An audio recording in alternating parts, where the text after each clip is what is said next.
Hola, ¿qué tal? Buenos días, amigos de Cadefi. Un gusto saludarles, servidor y amigo Alfredo Zaragoza. Estamos en nuestra sesión número 3 del Diplomado de Personas Morales.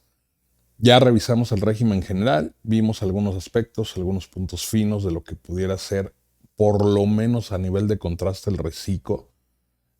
Más adelante, de igual manera, veremos un poquito más específico, más detallado este régimen simplificado de confianza. El día de hoy vamos a dedicarlo a revisar un tema pues por demás interesante que tiene que ver también con el cumplimiento fiscal de personas morales dentro del título segundo. Y es que llama la atención que dentro del título segundo tenemos algo así como subregímenes del régimen general. Digo, si le pudiéramos llamar de pronto de algún modo. Siempre que en la ley de renta escuchamos hablar del título segundo, asumimos y entendemos que estamos haciendo referencia al régimen general de ley. Sin embargo, vamos a ver que este título segundo se va a segmentar en diversos capítulos.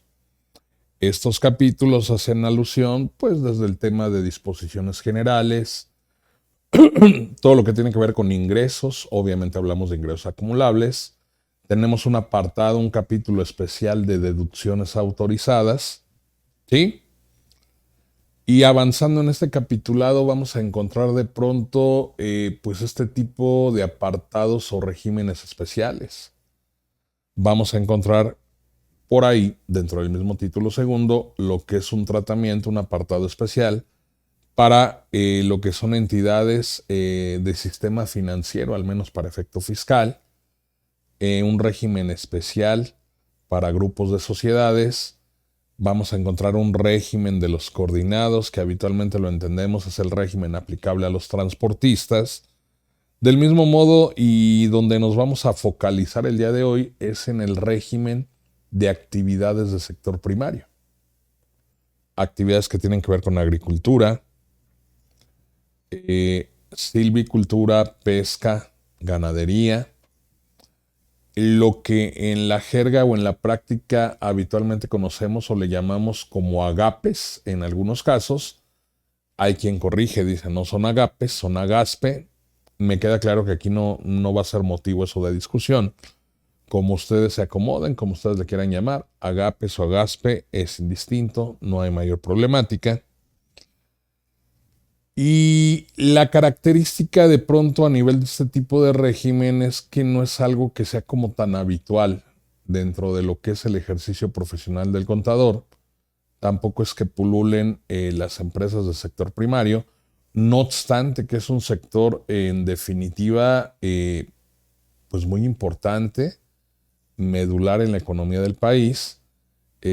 Prácticamente podremos decir que de ahí derivan varios básicos, como incluso el tema de la industria alimentaria. Entonces vamos a ir explorando de a poco este otro tipo de regímenes especiales que están contemplados para efecto de lo que son las personas morales. Y vamos a dar inicio entonces con el régimen de actividades agrícolas, ganaderas, silvícolas y pesqueras. Vamos a simplificarlo de aquí hasta el final de la sesión. Vamos a llamarle régimen de sector primario. ¿Listo? Vamos a empezar entonces. Déjenme pongo la pantalla completita. Ahí andamos ya. Bien. Vamos a hablar de quienes están obligados a tributar en este régimen de actividades del sector primario. Estamos ubicados en el capítulo octavo del título segundo. Decíamos el régimen se llama de las actividades agrícolas, ganaderas, silvícolas y pesqueras. Muchos lo abrevian como AGASPE. Y el artículo 74 me dice quiénes son los que deberán cumplir sus obligaciones fiscales en materia de impuestos sobre la renta conforme a este apartado. Llama la atención que nunca encontramos ese binomio o ese conjunto de palabras que dice podrán optar. Aquí a rajatabla el artículo 74 dice deberán cumplir con sus obligaciones fiscales en materia de impuestos sobre la renta los siguientes contribuyentes. Y tenemos en primer término a las personas morales de derecho agrario, ¿Quiénes son las personas morales de derecho agrario? Vamos a tener que voltear a ver invariablemente la ley agraria. De igual manera, personas morales dedicadas a actividades pesqueras. Entonces tenemos en primer término aquellas personas morales que lo sean de derecho agrario. Tenemos también aquellas personas morales que se dediquen a actividades pesqueras. Y lo que cambió a partir del 2022, teníamos también aquí, en este caso, como parte de ese deberán, a las personas físicas que se dedicaran exclusivamente a actividades del sector primario. Ahora, eso es por cuanto a lo que tiene que ver con los obligados. Vamos a ver también que las demás personas morales, o sea, ya no estamos hablando de personas morales que sean de derecho agrario, ya estamos hablando de cualquier otro tipo de persona moral que no tiene que derivar propiamente de lo que regula o legisla la ley agraria, pero sí tiene características especiales. Estas otras personas morales que no son de derecho agrario, siempre que se dediquen, y nuevamente vuelve a aparecer esta palabra, este adjetivo, no, más que adjetivo, esta referencia, ¿no? Que refiere que exclusivamente se dediquen a este tipo de actividades. Recapitulando un poquito para no confundirnos, las personas morales de derecho agrario, las personas morales que se dediquen a actividades de pesca, están obligadas a cumplir sus obligaciones conforme a este apartado. También estarán obligadas aquellas personas morales que, no siendo de derecho agrario, se dediquen, y vamos a subrayarle ahí, exclusivamente a la agricultura, a la ganadería y a la silvicultura. ¿Listo? Aquí de pronto podríamos pensar en una sociedad anónima, en una sociedad de responsabilidad limitada, que si bien son personas morales que se constituyeron en atención a la legislación mercantil, por el hecho de dedicarse de manera exclusiva a este tipo de actividad, pues tendrán que cumplir sus obligaciones conforme a este régimen. ¿Sí? Terminamos también señalando a las personas morales que exclusivamente se dediquen a actividades pesqueras y sociedades cooperativas de producción también dedicadas exclusivamente a este tipo de actividades. En ningún caso este régimen, esta forma de cumplimiento en materia fiscal, va a ser aplicable a personas morales que tributen conforme al régimen opcional de grupos de sociedades. Lo importante y lo que tenemos a continuación en la lista es poder entender, poder visualizar para efecto de lo fiscal a qué refieren este tipo de actividades.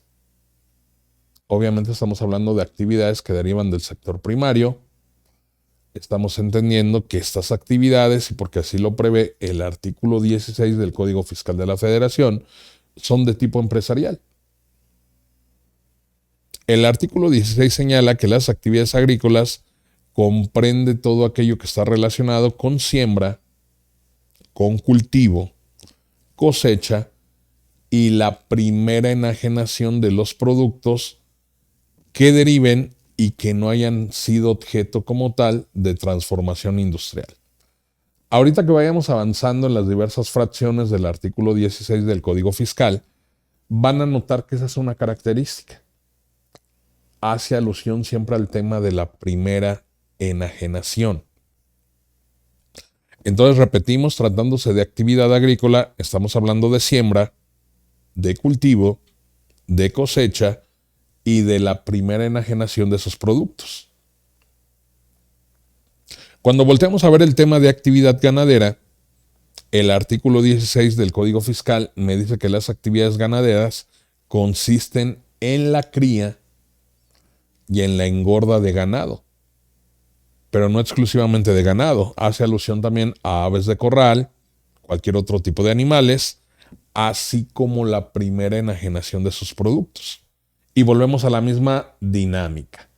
siempre que no hayan sido objeto de transformación industrial. Trascendemos a las actividades de pesca, que de igual manera incluyen cría, cultivo, fomento, cuidado de reproducción de especies, que nótese que de igual manera esta fracción quinta no hace alusión exclusivamente a especies de agua marina, también refiere a especies de agua dulce. Entonces ahí se incluye lo que concierne a actividades de pesca y terminamos con las actividades silvícolas, que son las que se relacionan con el cultivo de bosques, de montes, así como la cría, conservación, restauración, fomento y aprovechamiento de la vegetación. Eso se va a entender para efecto de actividad empresarial en materia fiscal como todo lo que refiere a actividades del sector primario: agricultura, ganadería, pesca y silvicultura. Indicando además que el artículo 16 del Código Fiscal hace referencia de que en todo momento se va a considerar empresa sin importar cómo se haya constituido o cuál sea el perfil que maneje el contribuyente. No importa que sea persona física, no importa que sea persona moral, se considera empresa a cualquier contribuyente que realice actividades de este tipo.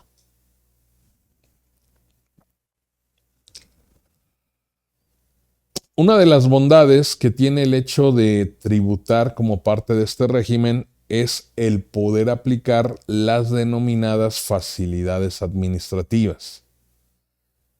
Este tema de facilidades administrativas es como parte de una resolución, algo así muy parecido a la resolución miscelánea fiscal, pero básicamente comprende lo que son facilidades de tipo administrativo. Y por ahí, si me apuran, ahí pues podríamos incluso hablar de unos pequeños estímulos o tratos diferenciados, ¿no?, respecto de otro tipo de actividades, con la idea pues de poder estimular que se sigan realizando este tipo de actividades, de poder al menos en la parte administrativa poderle facilitar la vida un poquito a este tipo de contribuyentes. Y precisamente dentro de este documento, que ya tenemos el que refiere al ejercicio 2025, tenemos una extensión de lo que abarca o de lo que comprenden actividades ganaderas.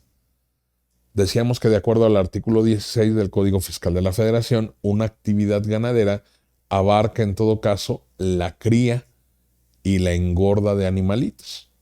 Básicamente la producción de animalitos. Bueno, aquí el apartado 1.1 de la resolución de facilidades administrativas vuelve a replicar lo que ya nos decía el Código Fiscal de la Federación, pero además incluye, hace extensivo el entendimiento de lo que refiere a actividad ganadera, también tratándose de la adquisición de la primera enajenación de ganado.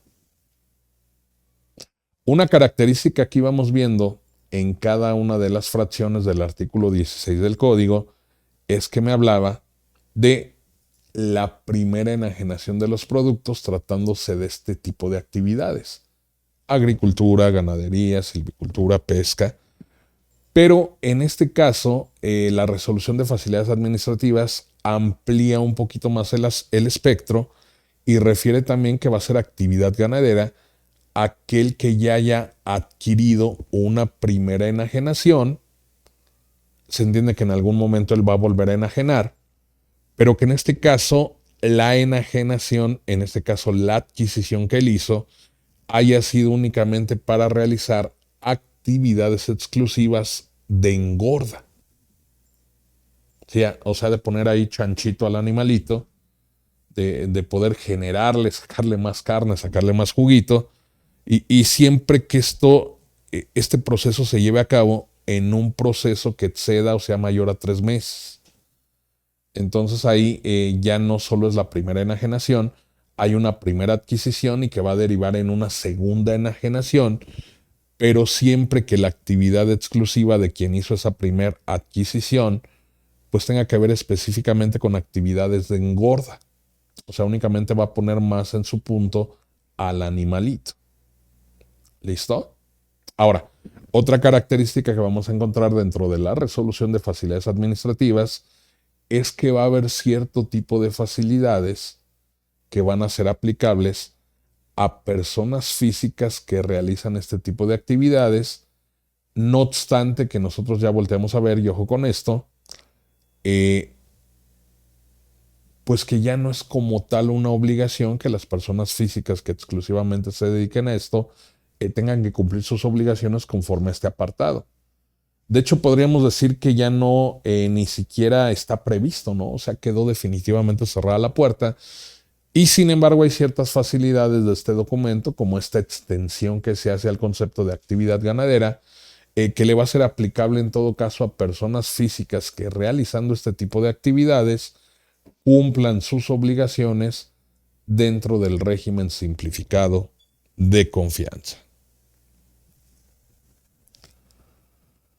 Entonces, dejamos la puerta cerrada en este régimen, esto a partir de la reforma 2022, a personas físicas con actividades exclusivas. Sin embargo, no implica que no haya manera de que una persona física pueda tributar de este lado.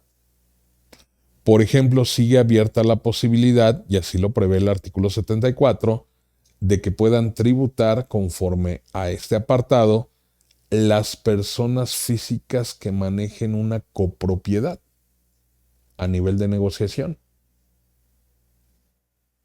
¿Sí? No sé, tal vez de pronto una finca que realice este tipo de actividades. Entonces, las personas físicas podrían tributar, podrían cumplir sus obligaciones conforme a este capítulo, siempre que lo hagan a través de la figura de copropiedad. Pero adicionalmente esa copropiedad va a tener que ser integrante de una persona moral que además de cumplir sus obligaciones por sus propias actividades, cumpla obligaciones por cuenta de sus integrantes. De hecho, aunque no tuviéramos la figura de la copropiedad, existe la posibilidad de que las personas morales que cumplen obligaciones conforme a este régimen puedan tener integrantes. O sea, una característica que van a tener las personas morales que tributen en este régimen es que pueden tributar por actividades propias o por cuenta de terceros. O sea, van a cumplir obligaciones por cuenta de sus integrantes. Estos integrantes que, ojo, no hay que confundir con socios o accionistas. Cuando hablamos de integrantes, únicamente son terceros que se van a integrar a la persona moral como un vehículo para poder cumplir sus obligaciones conforme a este régimen. Luego queda ahí un poquito lejano, ¿no? Un poquito difícil de entender. A ver, contador, yo entendía que un integrante era un socio, un asociado, un copartícipe, pues dentro de la estructura orgánica o la estructura accionaria de lo que es propiamente, ya sea la persona moral de derecho agrario o cualquier otro tipo de persona moral con actividad exclusiva. No, el integrante pues obviamente tiene que hacer un convenio con la persona moral. Oye, ¿sabes qué? Ocupo o requiero cumplir mis obligaciones conforme a este régimen. Puedo hacerlo como integrante tuyo. Se tienen que poner de acuerdo, tienen que firmar un convenio. Y acto seguido lo que tendrá que hacer la persona física o la persona moral que se va a integrar a una persona moral para poder cumplir sus obligaciones conforme a este apartado, va a ser actualizar su situación fiscal. Irse a la página del SAT, buscar el apartado actualización de actividades económicas y a lo mejor no es que vaya a cambiar las actividades, va a realizar las mismas actividades que ya tenía registradas como persona física, pero va a indicar dentro del cuestionario de actividades económicas que lo va a hacer como parte integrante de una persona moral dentro de este régimen.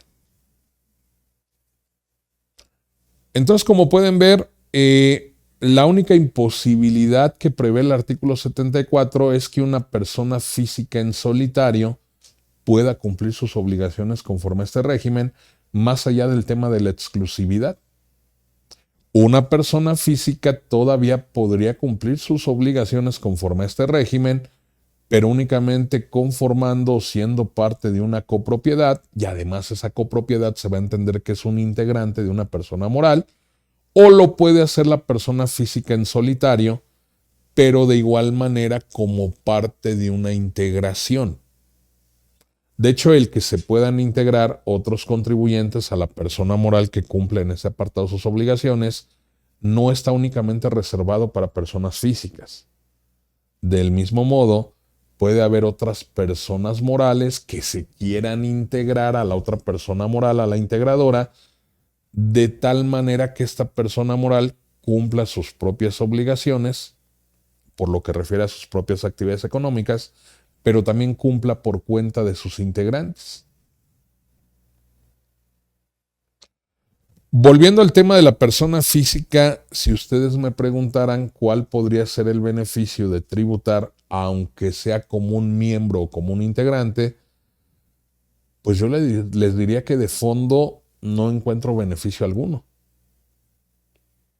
Tal vez presumir, mira, yo sigo siendo agape, ¿no? En la parte administrativa, el beneficio que podría obtener la persona física, pues es delegar toda esa parte a la persona moral que va a cumplir sus obligaciones por cuenta de él. O sea, la parte interesante de que yo me integre a una persona moral integradora que cumpla sus obligaciones fiscales conforme a este apartado, es que él se va a hacer cargo de mis cosas. Va a emitir comprobantes por cuenta mía, va a llevar un registro, un récord de mis gastos, va a elaborar, en todo caso, los papeles de trabajo, va a presentar declaraciones que tienen que ver con sus actividades exclusivas de él, pero también va a presentar las declaraciones de sus integrantes. O sea, si quisiéramos ver como tal tangible un beneficio, el único beneficio sería quitarnos carga administrativa. Fuera de eso, si quisiéramos aprovechar algún tipo de estímulo, algún otro tipo de situación con un carácter diferenciador, de tal manera que se me dé un tratamiento especial, la realidad es que la persona física no tendría un tratamiento especial. De cualquier manera, tributaría como si fuera del régimen de actividad empresarial y profesional. O sea, no tendría como tal un beneficio directo más que la disminución de su carga administrativa. De ahí que pues muchos ni siquiera lo volteen a ver como una opción real y tangible, ¿no? ¿Qué me conviene? Pues nada. Nada más que me van a llevar mis cosas, ¿no? Así como cuando el despacho te lleva tus cosas, ¿no?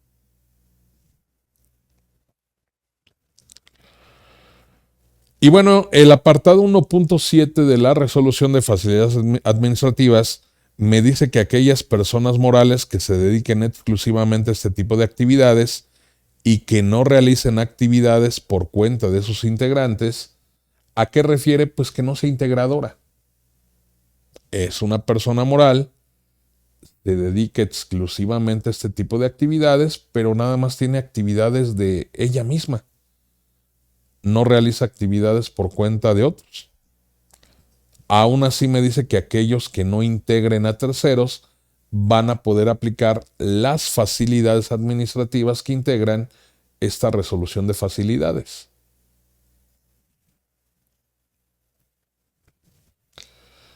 Ahora bien, regresando al tema de las personas físicas y volteando a ver cómo sería su tratamiento actualmente, ya comentamos que una persona física de entrada ya no tiene la obligación, aun y cuando tenga ingresos de este tipo de manera exclusiva, pues de tener que cumplir sus obligaciones conforme al régimen de agaspe o de agapes.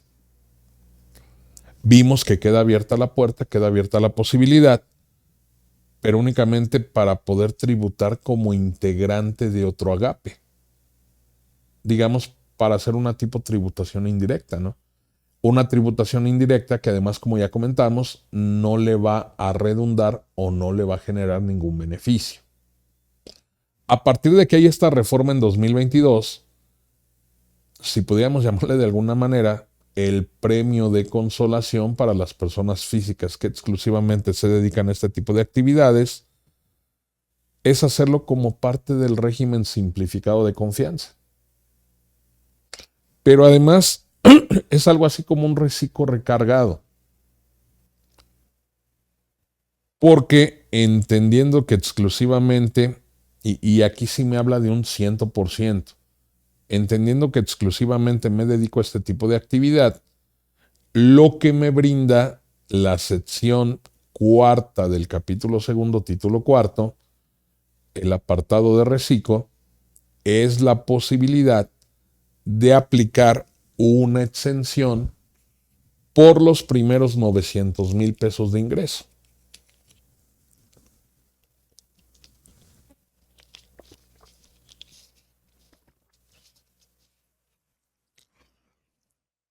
De entrada ya el beneficio de pagar una mini tasa de impuestos sobre la renta, el contexto al día de hoy es que este tipo de contribuyentes no presenta declaración anual.